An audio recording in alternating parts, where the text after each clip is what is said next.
So present అయితే మనం ఇప్పుడు గూసా చెక్ పోస్ట్ దగ్గర అయితే ఉన్నాం అనమాట. సో ఇదైతే మనకు ఆన్ ద వే ముక్తినాథ్ వెళ్ళే రూట్లో ఉంటుంది.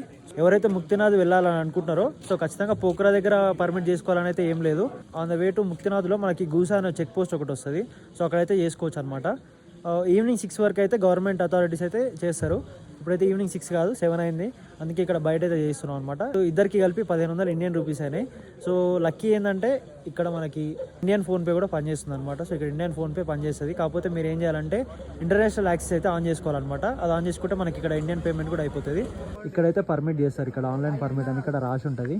ఒకవేళ ఇక్కడ దొరకలేదని అనుకుంటే ఆన్లైన్ పర్మిట్ అని దాని ఆపోజిట్లో కూడా ఉంటుంది. సో పర్మిట్ అయితే ఇట్లా ఉంటుంది అనమాట. మనకి 2 పేపర్లు ఇచ్చారు, ఇద్దరు ఉన్నాం కాబట్టి 2 పేపర్లు అయితే ఇచ్చారు అనమాట. సో ఇక్కడ నుంచి అయితే ముక్తినాథ్ అయితే స్టార్ట్ కావాలి. మస్తు చీకటి ఉంది, చలి పెడుతుంది, అసలు ఏం అర్థం కావట్లా. నా బండి అయితే ఆల్టిట్యూడ్ వల్ల ఎక్కట్లేదు పైకి.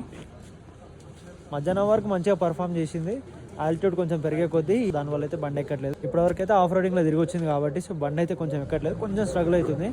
సో టెన్షన్ ఏం లేదు, ఇక్కడ నుంచి అయితే ముక్తినాథ్ అయితే వెళ్తాం ఇప్పుడు. చలో ఫాలో ఫర్ మోర్ అప్డేట్స్.